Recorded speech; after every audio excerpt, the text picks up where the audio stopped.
in the public arena, whenever they're going to do something to you, you will notice they will always send you a letter, a document in the mail. I take that same document, turn it around, and use it against them to get the result that I want. Where I take the thing that they sent to me to harm me, I turn that around and use the same energy in that thing to get the result that I want from them, or it harms them.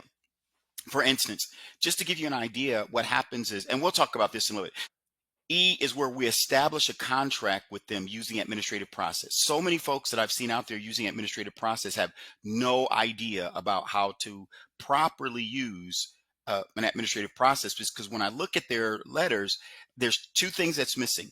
It never forms a proper contract, and there's no terms in it for if they fail to respond. Because sometimes you'll send an administrative process and they'll just completely dismiss you. They won't even give you the time of day. They'll just mistreat you like you didn't do anything to them.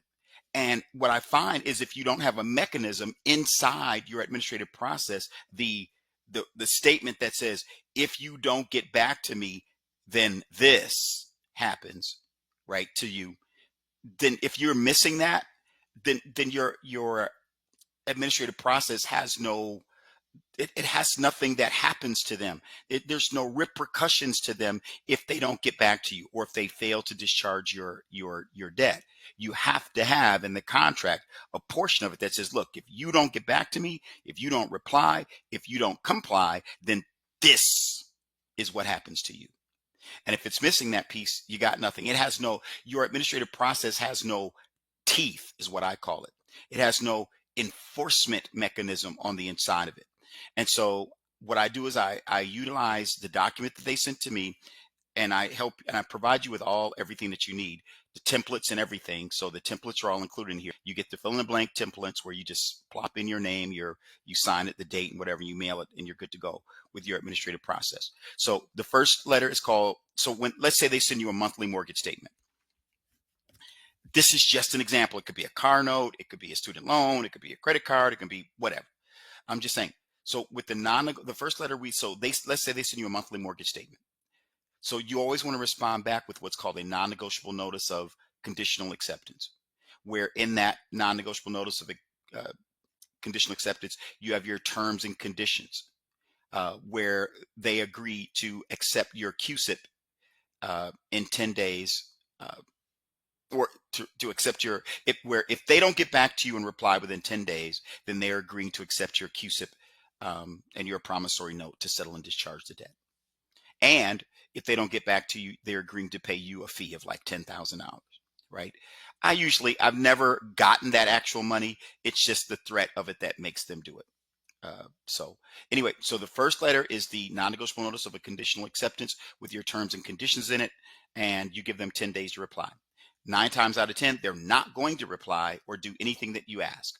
That's fine. So because of their failure to reply and do what you ask, you send the second letter that says, okay, now you are in fault. You have faulted by failing to get back to me, right? And let me give you an opportunity to cure your wrongdoing. So let me give you 10 additional days to answer the questions in my first letter. So it's like, let me get back to you and give you 10 additional days to answer the questions and the things that I requested in my first letter. Otherwise, you're agreeing to my terms and conditions, like the terms and conditions where I can utilize my QSIP to create a promissory note and settle the debt, that kind of thing. So give them 10 more days. Again, 9 times out of 10, they're not going to reply to you. So you send a non-negotiable notice of default where it says, okay, you have defaulted. I contacted you once, you didn't get back to me properly. I contacted you twice and gave you more time to get back to me properly. Third letter says you didn't get back to me properly. Therefore, you have agreed that I owe you nothing, that you're going to set my account balance to 0, that you're going to clean up my credit, that you're going to send me my free and clear title, and you're going to pay me $10,000. You've agreed to that by your failure to get back to me, right? Those are just kind of some of the terms and conditions. Right. And what you've done with this is you've created what I call a legal contract. If you've ever been in a situation where you owe money to a lender or debt collector, like they will send you the first letter, the second letter, and the third letter. And if you don't reply back properly, then they will repossess your car, or they will garnish your wages, or they will foreclose on your house, or whatever it is, right? So it's this three-letter process, which we refer to as the administrative process. It's this three-letter process that the whole world recognizes that creates a contract, right? So what I find is that here, the goal, of course, you want the debt discharge. There are a small chance, or 20%, where they will just simply discharge the debt and go away and you're good. On that other 80%, they're not going to give you the time of day.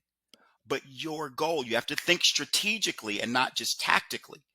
You have to think strategically. You have to go in your mind and understand that the purpose of sending this administrative process, these three letters, wasn't necessarily to discharge the debt. It was to create the contract that is enforceable if they don't settle and discharge the debt.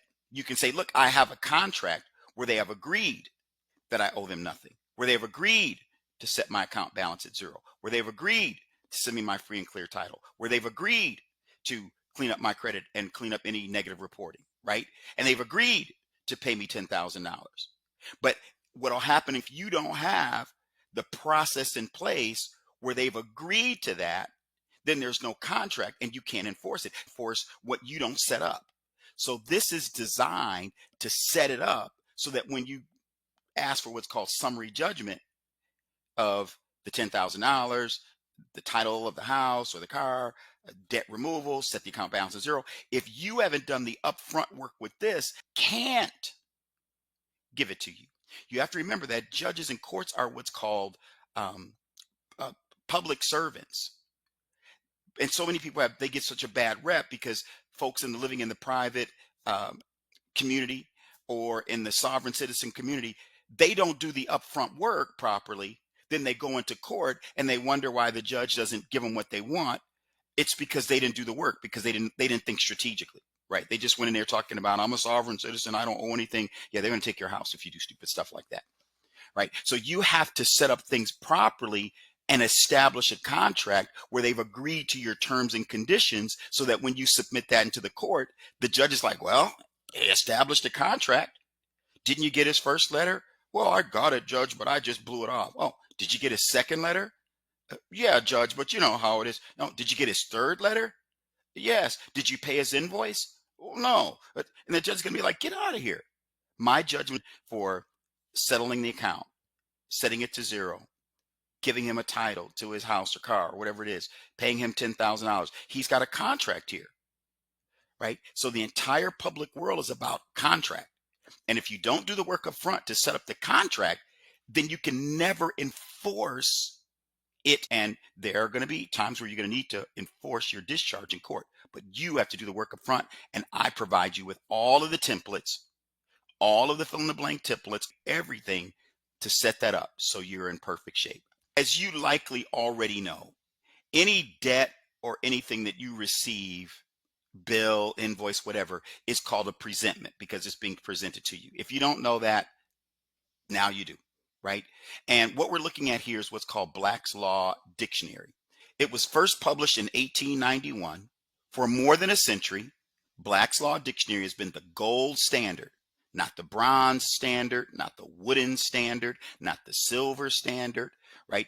It is the gold standard for the language of law.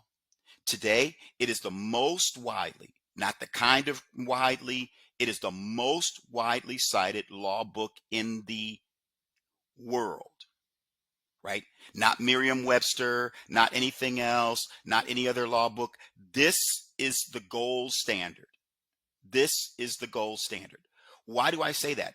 Because when I show it to you, you have to understand that it's like the Bible in a courtroom.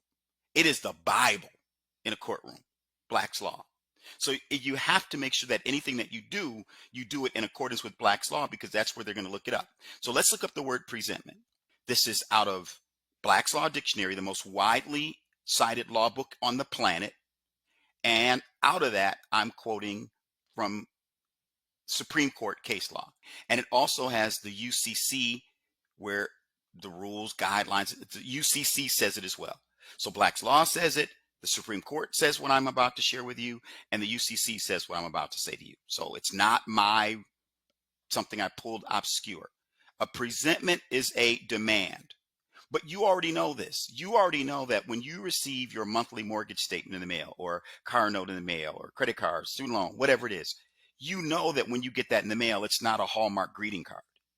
You already know it's a demand. What I'm about to share with you is, I don't know if you know what it's a demand for.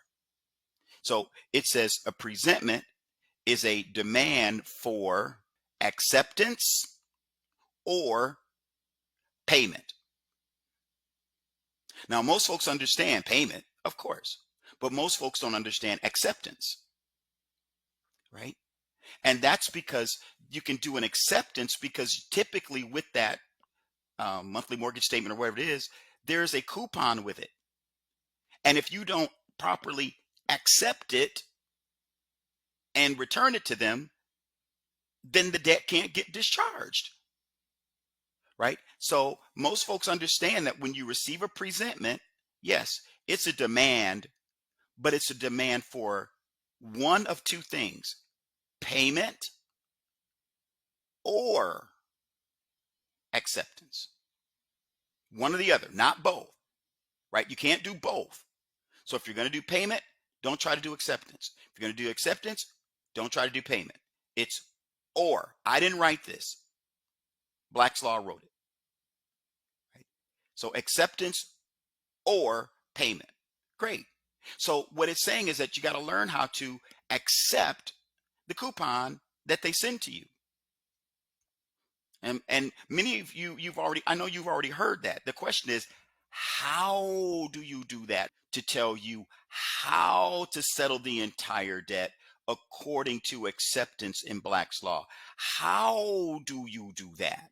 Right? So you have to understand, again, we have to go with the definitions that are in the legal world. You gotta use what the world, what the public, what the courts use. You have to use their tools if you want to get the outcomes that they can give you. I said, well, what is a coupon according to Burton's Legal Thesaurus? According to Merriam-Webster and according to the thesaurus, a coupon, because usually they send you a coupon right with your monthly mortgage statement, right with your student loan, whatever it is. They send you the coupon. A coupon is a slip, a ticket, or a certificate. It is also, coupon is also called a voucher. Voucher. You got to go back to Black's Law. Here's the V book, the V section of Black's Law. A voucher. Now remember, your monthly mortgage statement or car note or whatever it is, student loan, credit card, it comes with a coupon, a voucher right with it. And it says the voucher is a receipt. It's an acquittance. Remember, again, we're using the legal world. Have you ever heard somebody that was acquitted of a crime? Well, the voucher is your acquittance. It's also your release from the debt. It is also evidence of payment, but the voucher is, again, the voucher is your discharge of a debt. The voucher is the key to the discharge of the debt, right? It's the voucher, right? It's the voucher. Check this out. A voucher is a document that does two things. It recognizes the liability, right? So let's say you owe $100,000 on your house. The voucher recognizes the liability that you owe. And what else does it do, Brad? It authorizes the disbursement of cash. What? It recognizes the liability, the voucher, the coupon that's on your monthly mortgage statement or whatever. The voucher recognizes the liability and it authorizes the disbursement of the cash. So that's the power of this. Acknowledge the debt, have the debt collector acknowledge the debt and release the disbursement of the cash to settle it. All the templates are there. All the downloads are there. You just download them, fill in the blanks, and follow the instructions and mail it in and sign it. You're good to go, right? So everything is there for you, right? So use the rapid reversal. See, again, this is my rest program process. I want you to just take it easy, not stress. You've got all the support that you need. You've got the downloads, you've got the templates, you've got my customer service team, you've got it all. So you can just rest. You can just relax. Take it easy. Settle the entire debt by using the acceptance process that's mapped out in Black's Law, right? So once you do that, once you've accepted the debt and discharged it, and then once you've gotten your proper uh, administrative process that sets up the contract, then they should go ahead and dismiss and discharge the debt. Use your birth certificate's QSIP to discharge the debt. But if you don't set this up properly, you can't go to court properly and win, right? Then we settle the entire debt where we utilize, right, like we saw in Black's Law, the coupon, the voucher, which is your release, which is your discharge, right, to settle the entire debt. It's beautiful. My team does all the work to provide you with all the documents that you need. And in most cases, to just be as straight as possible with you, we do everything so that you don't even actually have to go into the courtroom to settle the debt and get the result that you want.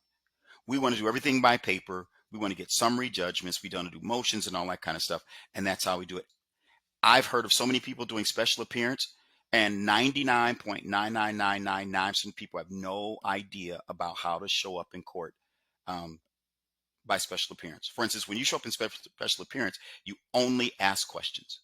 You never answer questions. The moment that you answer a question, right, you are no longer in special appearance and you open yourself up to harm from the court. We want to educate you. We want to empower you. And it's so powerful. This is not just for you. It's to help your entire family.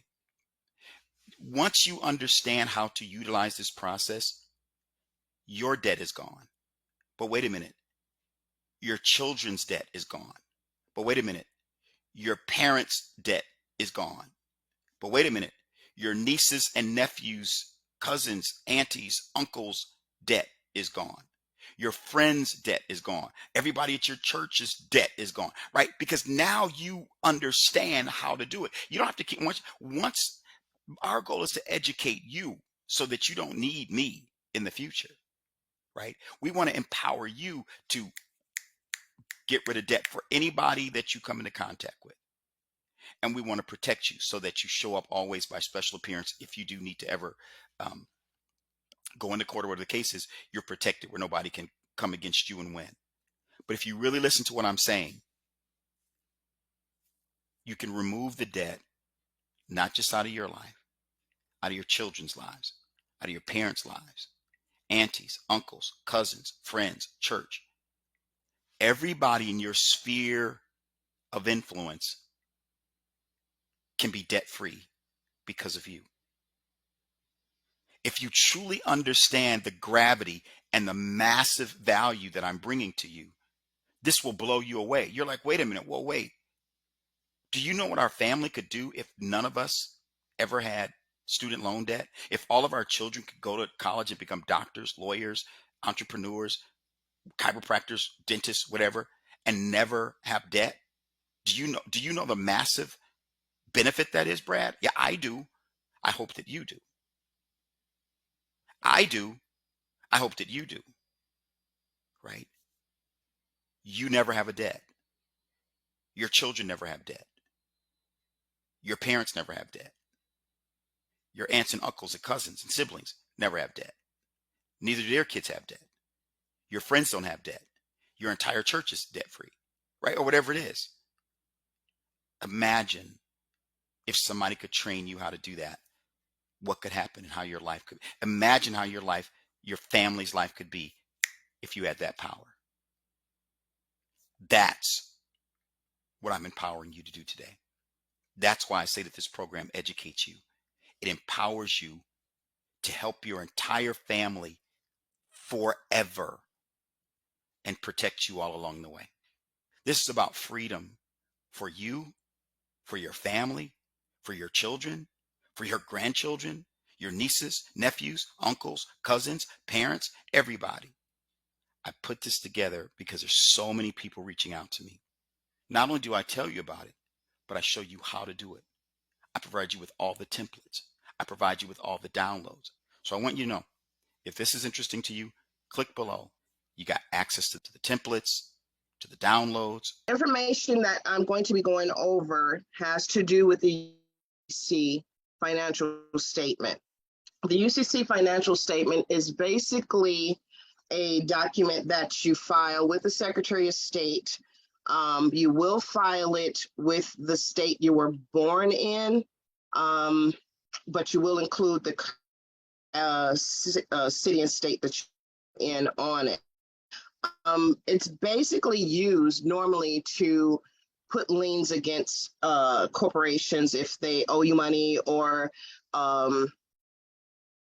against different individuals if there was a situation. But you cannot just put liens against people without a relationship or a previous business and things like that. But we are going to be using it, which is the benefit of it is to capture the ownership of your straw man. Now, some information that I came across is which I'm going to be sharing with you: remedy, a different type of remedy. So I can get to this main screen. There we go. All right, so filing a UCC with the Treasury Department and remedy the straw man account.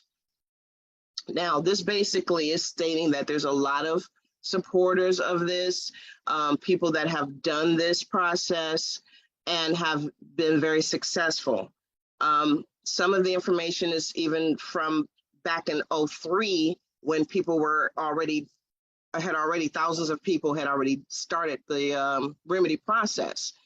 So the study will look at some of the main subjects that are discussed about the remedy and the various groups involved, as well as facts and some other resources. So I will end up putting some links when I do it online on the website, so you can check the resources yourself. Also, do your own research to make sure that you understand this process and the information involved. And again, I'm not a lawyer. I'm not giving any legal advice. And please do your due diligence of your own studies and researches. So basically, the remedy and the process of it, most lawyers have looked into the UCC. They deal with the UCC. And the truth about it is that administrative law, they recognize the UCC all over the world, not just the United States. It handles and deals with the commercial transactions. Now, we as individuals, we are entities, so we're under the commercial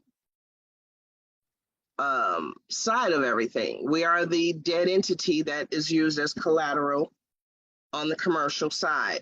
So the good thing is that the courts do acknowledge them, and they don't oppose to they can't oppose to the jurisdiction. They can't nullify it. They can't alter it. And it's a very strong standing with the UCC one financial statement. So main thing is knowing how to fill it out properly. Okay, that's very important when you're doing this. Okay, I got some stuff I can't get out. Hold on a second. Okay, so once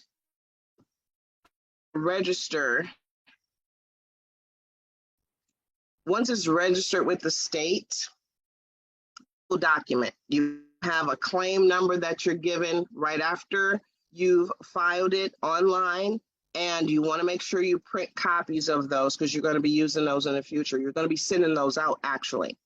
So the person that files the document is the secure party when it comes to the UCC filing.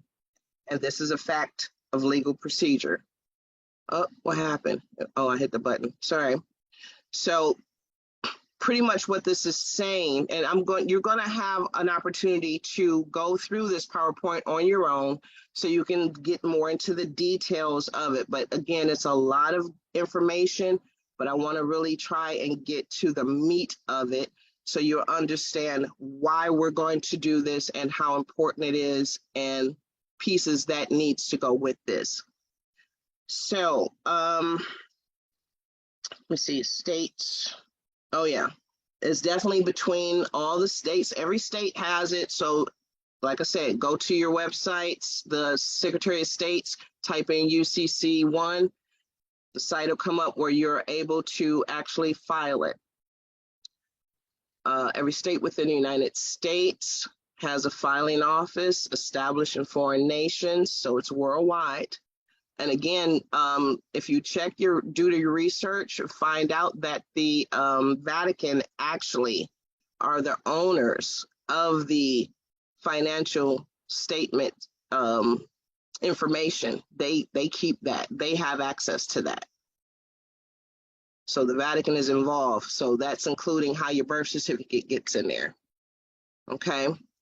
So commissions as the UCC financial statement commissions as a secure party's status in a commercial transaction allowed by the articles of the UCC. That's the United States, that's England, Europe, wherever, because you still have that opportunity to file one. After a secure party files the form, it becomes part of public record. That is a secured and vested interest of holding a superior claim over all the other parties who have an interest. But all who files after the security party must acknowledge the pre-existent position. So if you get that filed before something happens or somebody wants to try and put a lien against you, yours is priority.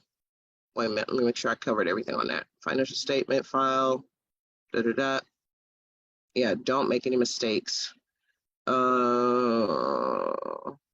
Okay. I'm not going to go into the history of the Federal Reserve, but pretty much know all of this stems back to the Federal Reserve 1933, when they went into bankruptcy and turned everybody into collateral because they lost the gold and silver. They didn't have any more gold and silver. So you'll be able to go and again to read that for yourself. Information here. The first receive the documents in the county health commissioners. Next in line would be the Secretary of State. The final copy is received by the Department of Commerce, even though the documents themselves are not kept in the offices. Okay. Now, they do have some at the in Washington. They keep some there, but they also are registered with the Treasury and the IRS. So the FBI, CIA, everyone gets to see these documents. Let's see, billions attached, individual earnings around $50,000 a year. The government is utilizing both their name and assets to trade drugs, crude oil, various other commodities. So let me see. Oh, definitely know that Congress got their hand in on this for real. And they control all of the post offices, which did you know that the post office was one of the other additional banking systems that they use? So this is why you are able to become your own postmaster, and your basic, it's like zip code is almost like having an account, but we'll go into that another time. But the post office has a lot to do with the Treasury and the how Congress functions through the post office, especially when you put money in. Secretary of Treasury. Now, on this one, it was stating another guy's name. I guess he was previous. We'll see it in here later. But when you do your documents, you're going to use the current Treasury related information. So, secure party applicant has to be filed in the state or region of their birth. Now, this is something I need to go through. The government states that well over 25 million UCC financing statements have already been filed with UCC offices throughout the United States. Okay, related commercial documents have been forwarded to the Secretary of Treasury. These facts have been gathered through information acquired through the CID of the IRS, FBI, Secret Service, Justice Department, the Department of the Treasury, and the Secretary of State. They have all confessed that not one single properly filed UCC form has been turned down or prosecuted under any criminal laws. So long as you are doing it properly, it's legal. There is no fraud when you are claiming your straw man. There has been revisions to the UCC articles, especially, what is that, 6? I think so. That states that the UCC financial statement of the secured party applicant has to be filed in the region or state of their birth.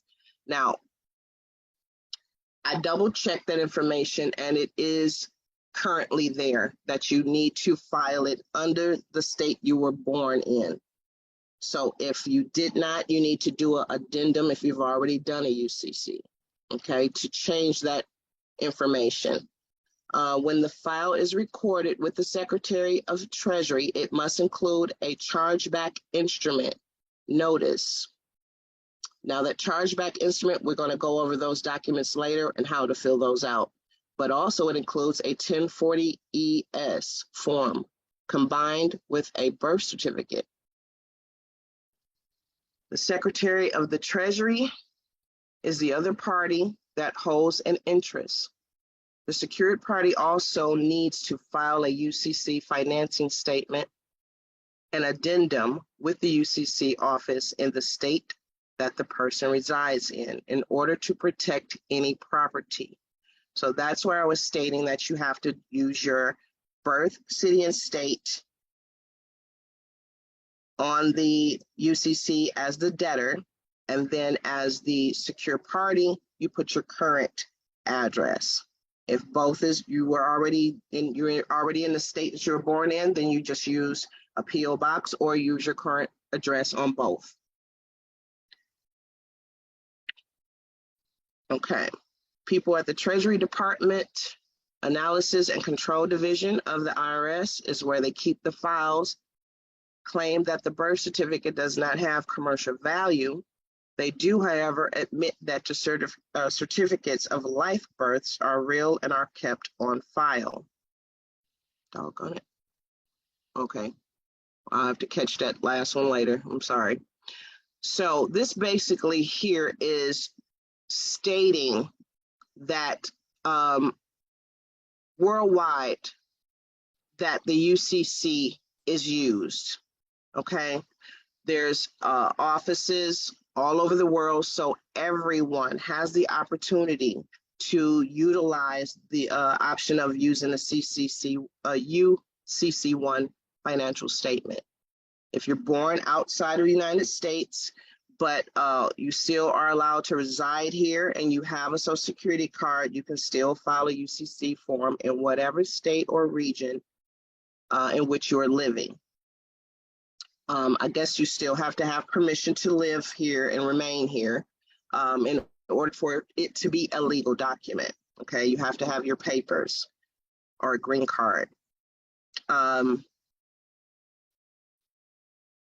Again, birth states, and it tells you the mailing room, 1500 Pennsylvania, for the people that have moved into the United States. This address is the Analysis and Control Division of the IRS.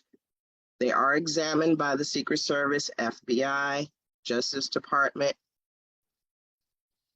and they are as UCC contracts. Okay, now here, UCC contract trust and direct treasury accounts. Now this information is very important of what you are going to make sure that you document where this needs to go. Because if you don't have the correct information, they will send it somewhere else and not the department that it needs to go to. Okay. There is a significant difference between the UCC contract trust and a direct treasury account, which are used primarily for the trading of treasury bonds, which are managed by the Bureau of Public Debt. There are many UCC and bill of exchange documents, which that is one of the documents that is in the next video of what you're going to include with the UCC, that arrives at the 1500 Pennsylvania Avenue Northwest, that are mistakenly sent to the Bureau of Public Debt. You don't want it to go there. The mistake is that people who file the UCC forms make it a reference to the Treasury Direct or Direct Treasury account within their paperwork. You do not want to do that. Within the Analysis and Control Division inside the IRS building in DC, UCC contract trusts are processed and then they are documented and forwarded to one of the two IRS centers. If you file east of Mississippi, the documents are sent to Cincinnati, Ohio. If you file west of the Mississippi, they are forwarded to the Fresno, California office. Your UCC files and documents are going to be scrutinized by the Secret Service, the Justice Department, FBI, then sent to the CID. It is also sent to the IRS Technical Support Division within the state in which the secure party started the discharge. Okay. Important points to know concerning the administration and purpose of the TSD. And that was the, what was it? The technical division. Okay. Almost every single financial institution which is connected to the Federal Reserve System has registered or contracted access to an account with the IRS called a Treasury Tax and Loan account. That is the whole key right there, having being involved with any financial institution that will connect you, us, that's where we're trying to get right now, to the Treasury Tax and Loan Account Department. That's the door right there. This TTL account is, excuse me, this TTL account in every financial institution is managed through the TSD office, which can be found within most of the IRS state offices. So because of this, the IRS reconstructed the technical support manager in every state divisional office of the IRS has been given the same authority once held by the district director. Okay, when a no levy is delivered to a financial institution by the IRS, the financial institution simply responds by making an entry in their computer. So that's pretty much what they do when they get your UCC. They make a note. They actually make sure that it's recorded, so it's a public notice, so anyone can pull it up, and that's a good thing when you're sending these bill of exchanges to different entities regarding paying off your debts. Okay, you're going to first send them to the Treasury, then you're going to send a copy to the entity or corporation that you're owing a debt to, in order for them to know that it's already been publicized and they have not too many options but to get it taken care of. That's when you do that, what they call the W-4 sandwich. That's kind of where that comes in, because you'll have the documentation to back up that you notified them to clear the debt. And then when they don't, you have another notice that you send, give them that time, then you send it to the IRS for auditing. You get your debts paid if they don't move forward. But the correct way to have claims discharged. Okay, so this is where the accepted for value come in. Now, on the bill of exchange, there is the total information of that accepted for value and what it needs to say, the UCCs that are on there, how you sign it in red. Everything is on this document that's going to show you how you need to do this. You can actually get a stamp made, whether you can do it online or you go to your local Office Depot, Office Max, Staples. So you'll be able to use this anytime you receive a coupon or remittance transfer or a bill in the mail. Because now with those documents sent to the Treasury, secure party, now you're in position to get your debts discharged. There's no question about it, because now you're in the secure party position. So the way to correctly have claims discharged with the IRS, as well as in the public sector, using the UCC contract trust, is to present by the secure party a bonded registered bill of exchange. And this needs to be sent straight to the Secretary of Treasury. When a claim is made either by the IRS, a federal state taxing agency, the claim can then have a stamp imprinted upon its stating accepted for value. This needs to be done by the secure party, and it must be sent through certified or registered mail directly to the Secretary of Treasury to be discharged. So you're going to send it to the Treasury. They're supposed to handle it, but you can, again, notify the entity that they're going to have to zero out the account. Treasury pretty much should handle it. And it does have the HJR 192, all of the information that needs to be on that, in that exchange. It's on the bill. Department of Treasury admits that there are millions of C5 secure parties have been diverted to this and control of the IRS in Washington, D.C. No one that I am aware of has ever had criminal charges brought against them that resulted in prosecution. There are many that do not get processed because they were not completed or filed properly. This shows that those people who have followed the correct procedure in filing their UCC documents using the redemption process have not committed any crime. This goes for prosecution by the Department of Treasury, the Secret Service, the Department of Justice, or the IRS.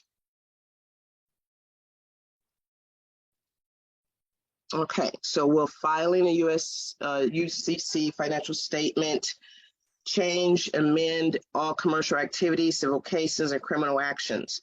One thing about it, when you claim that case in your UCC, the jurisdiction changes. So government sources claim that all commercial activity in the United States and other countries fall under the okay, somebody's still coming in. Administrative law, which is also called the Uniform Commercial Code. This is why I say you need to study your UCC codes. Very important part of this.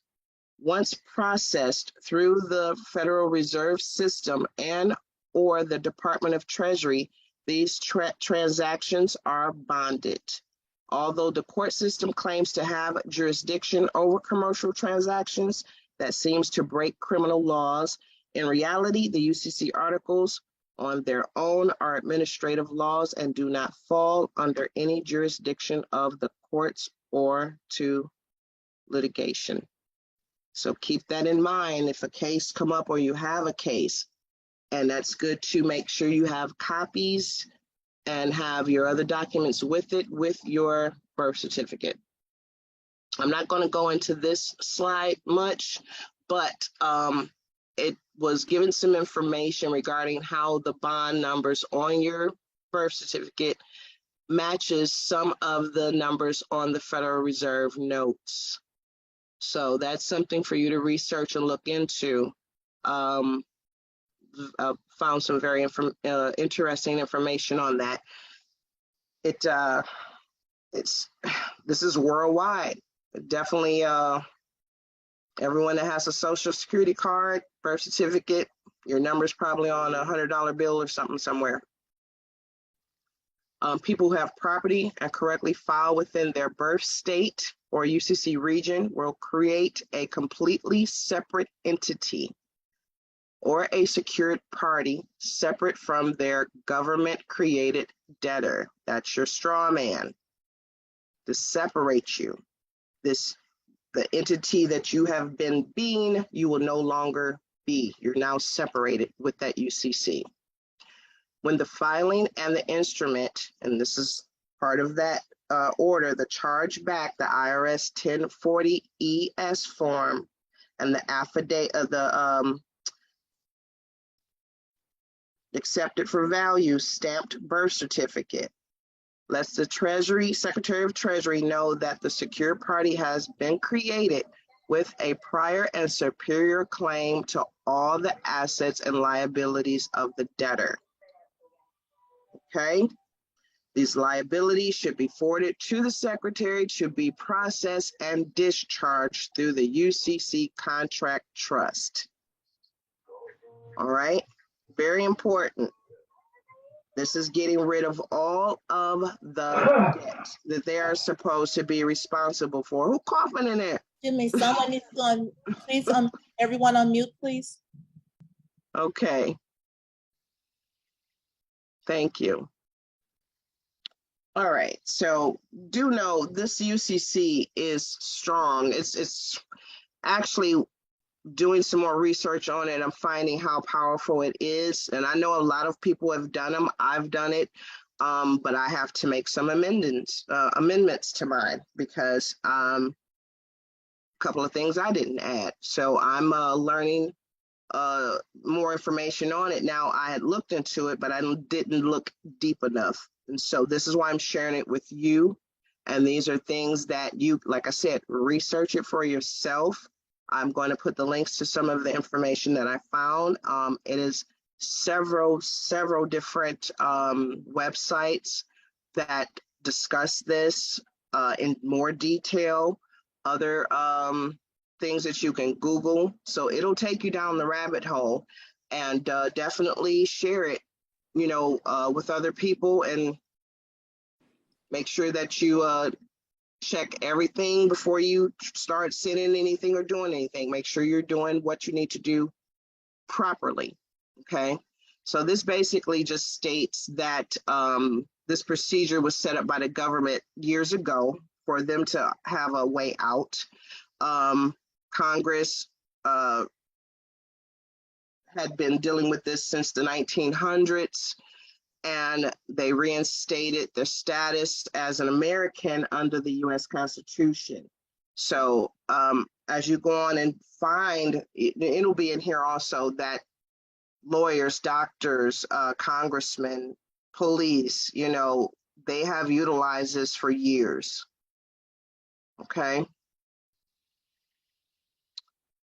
By this placement actions, the government has kept details so vague and hard to reference that no one person could remedy himself without persistent research. There has not until recently very many people who've even knew that this procedure existed. So I've heard of it, I knew about it, but I wasn't I really didn't get into the details of it until recently. And I thought this was very important to share with you, because while we're waiting on them to catch up at the Treasury, we have this opportunity to still focus on the remedy of getting out of debt. So this is something that we can do now to eliminate debt properly and continue to move forward while we're waiting on being able to make purchases. So this is a very good thing to research here. Let's see. Once the secure party uses the UCC redemption, they will create the right to reserve this control over the government-created debtor, the straw man. What the secure party accomplishes with this is to put themselves on the same level as the Secretary of Treasury, and this will lead to taking back the control over their own estates. Okay? So please look into this a little bit more. I'm going, like I said, I'll have the documents for you, but I want you to do your research yourself. So the redemption process, a properly prepared and correctly filed UCC will ensure in the future to protect the property and assets of the secure party. This filing will make it clear that there is a legal and vested interest control of the secure party. You will not have to deal with court jurisdictions and all of that extra, and you'll stay out of the area of controversy. So pretty much you have this and you go to court, it should make a difference, definitely, because they can't tell you what you can't have in your UCC. Long as you are claiming every single thing has numbers tied to you, birth certificate, mortgage numbers, account numbers, credit card numbers, your car VIN number, everything, birth certificates, marriage licenses, driver's license, medical cards, everything you claim that has your number attached, okay? Under the UCC redemption process, the secured party does not obtain the actual application for a certificate of live birth. This means that the process is only to be used for an accepted for value answer to any commercial claim, okay? You cannot use this to claim a new car. You cannot use this to claim a new house. This is claiming things you've already bought. Now, if you go buy a new car, then, hey, present them with the acceptance for value and a bill of exchange, okay? If a written and contracted claim is received by the debtor, the straw man, it can be accepted for value by the secured party. The claim can then be discharged when the proper documents are forwarded through the Secretary of Treasury to the UCC Contract Trust, which remains filed with the Analysis and Control Division of the IRS.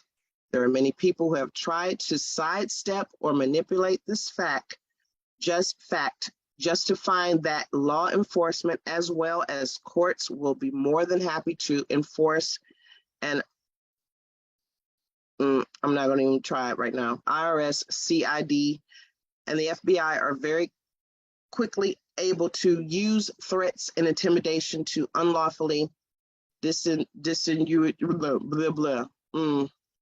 not today. What only the courts of law should decide upon. Now, sorry, I got sidetracked because my phone keep beeping and stuff. Anyway, now understand that if you file something wrong, they are going to quickly come after you. If you file something fraudulent, if you're sitting there claiming $15,000 million on something, now you're going to put the actual debts in the UCC, how much your mortgage is, how much your car is. You're claiming those debts in there, okay? But don't sit there and write $500 million up in there and they question, they not going, number one, they're not going to file it, okay? Then you're gonna have some questions. You can't file fraudulent documents. Okay, so this basically is saying how they are literally using illegal threats and intimidation. They actually put up information of what you shouldn't be doing. You know, this is fraud, this is this. You can go ahead and continue to research in DuckDuckGo, and you will actually find the information that links all of this together to be facts, okay? So the Treasury, they continue to put up information. I've seen a lot of different information regarding the birth certificate, regarding the social security card, regarding the trust. But you go back and do your research, you check history, you definitely know that there's a link here. You know that all of this falls into place. It's not just we all are making up all of a sudden and they want to debunk it. But like I said, do your own research and find it for yourself so you can confirm everything that I'm saying and everything that I'm bringing to you today. Okay, so let me see. This does not mean that properly and prepared negotiable instruments from a legitimate secured party should and can be legally processed under law through a local financial institution by the persons making the claim. Now, they were saying here that you can find a bank that will process it for you, because some banks do not, and some will. This is done through the Treasury and recorded by the financial institution through the Treasury tax and loan account. They have that specific department. They have also the tax management department. So those are the places in the financial institutions where all of this happens. Okay. This basically is stating that some of the employees will misdirect your documents that are presented, labeling them as securities, and they are securities. So make sure you don't use that word securities, because that's an excuse for them to push them to the Bureau of Public Debt. You want it to go to the Analysis and Control Division of the IRS, okay? And US UCC contract instrument trust. I keep trying to turn this phone off. I apologize. Okay. All right, so let me go ahead and get through this. So we're continuing to gain knowledge and information. The discharge of claims in the public sector, whether federal or state claims issued by the Internal Revenue Services, I keep moving a little screen around so I can read it, are easily discharged with a simple computer entry, transfer of credits and debt through the computer using the IRS Technical Support Division. So as they are digitalizing, making everything digital, the currency is digital. They've been pushing buttons, even at your bank, you're pushing buttons to transfer funds. They also are transferring credits and debits, everything through just a computer system. So they can actually clear it up as soon as they get it. But of course, they're going to take their, do know they are doing it through the Technical Support Division. There is a verification that this process has come from the Special Procedure Handling Office of the IRS. When a secured party utilizes the UCC correctly, the field is leveled as it pertains to the degree of the commercial transactions. So they try to blackmail people. They threaten them, more upper class people, more people that's in different positions. I've read some information about some congressmen and congresswomen that were, lawyers, and I got it stated here, military that have utilized this process. Okay. So this is stating back from May of 2003. So we definitely know millions have utilized this since then. Okay. So if this is done, we can actually stop them controlling the ownership of us. If everybody literally did this one way or another, this whole thing of owning us as collateral, as slaves, as property entities would actually end if enough of us did this. So again, this is over in the UK, this continued this fraud that they've been basically doing, or allegedly have been doing. US, Australia, UK, Okay, so like I said, these UCCs can be done worldwide. So this basically what would stop the New World Order. To learn more about this information, contact us at glgse70n@gmail. Free yourself today. We're excited to provide you with access to the most up-to-date technology and research that have successfully helped numerous individuals in the past. We're confident that they can do the same for you. Please don't hesitate to contact us if you have any questions or concerns. We highly recommend reviewing our information packet, which contains cutting-edge and proven knowledge. We believe that access to this information is important for everyone, and we encourage you to share it with your friends and family.